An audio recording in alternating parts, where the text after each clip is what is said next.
As we do every Saturday morning, let's go live to Peter Mathews, Professor of Political Science at Cypress College in Los Angeles. Good morning, Professor. Look, it's just unbelievable. It's beyond belief, really, from outsiders looking in, and it just seems to happen year on year. And we hear from the new Biden administration that they need to be tough on gun laws, but it's just not going to happen, is it?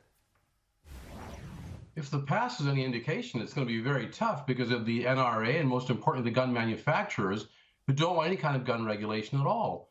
And that's unconscionable when you see how many mass shootings. There were several in Indianapolis alone this year alone, several mass shootings already. And just on and on. And in this case, you know, it's 8 innocent people gunned down, many more wounded at their workplace. By the way, 25% of American mass shootings occur in the workplace. It's a very dangerous place to be, in the workplace in many cases. 25%. And 96% of those are mainly men who are doing the shooting. So this has to stop. Gun regulation, assault weapons ban would be really important. Registration of guns, background checks, all these things that President Biden has proposed. And Congress has to act on it. And the people have to actually get awakened and force Congress to act peacefully, of course. Peter, let's talk about the Afghanistan withdrawal. How significant is this? Previous presidents have made similar promises. Will Biden actually follow through? It's quite significant, and there's a good chance he will this time. And don't forget, this has been a 20-year war now. It began in October of 2001, right after the attacks on the World Trade Center, and it was done ostensibly mainly to retaliate and actually mostly to punish those who carried out the attacks. The Taliban government at the time was sponsoring the terrorists Al-Qaeda who had claimed credit, and we knew that they had done it. Bin Laden claimed credit for it. So when we went in there to try to capture bin Laden and to not take out the the Taliban government, and that was accomplished, why did the country remain there so long? And there is, of course, a danger that Taliban could come back. But nowadays, it's much better to use counterterrorism through remote means, through intelligence, through drone strikes of high-profile targets who want to go international. Terrorists are all the same. Some of them just want to do local terrible activity in their own country and take over the government. But the ones that are a threat to the United States are international terrorists, and those can be dealt with much more effectively than having troops on the ground, in this case, in the longest war for the United States. Yeah, absolutely. And it's interesting to view the international perspective, isn't it? When you think that more people have died by guns inside the United States in the theatres than the theatres of war since, I think it was Vietnam, and I don't quote me on that, but it's something like that.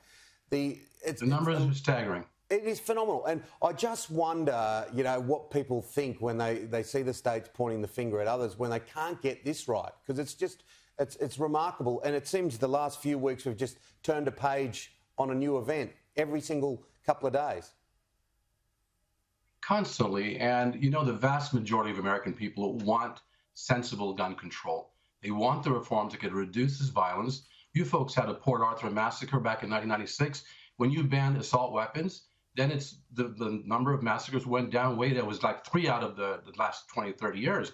Over here, you know, we banned it for 10 years, the assault weapons, and then after that, Congress let it expire, and 105 mass shootings occurred.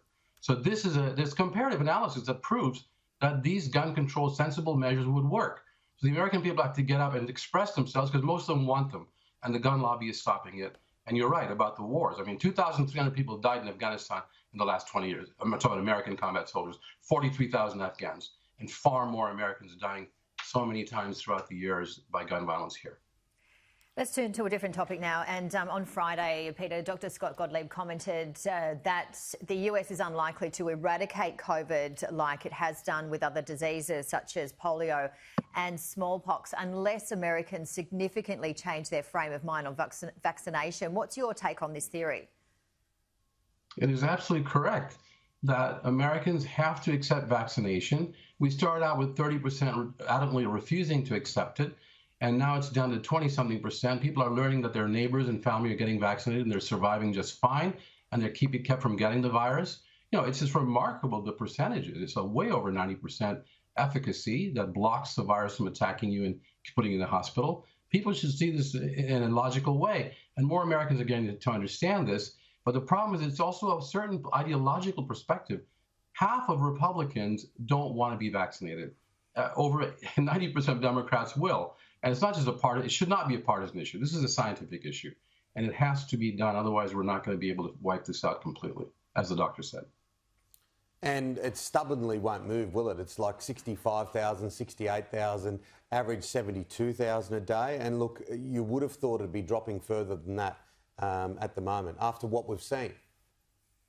And the reason for that is that, yes, the vaccinations the numbers have gone up. We've only still vaccinated less than half our people fully, but we're moving forward on the vaccination front. But there also has to be social distancing, mask wearing, contact tracing in a very rigorous way, and especially the wearing of masks. And yet, many state governors have opened up their states to allow people to dine indoors without wearing masks, eating their food with their mouths open. It's just unconscionable.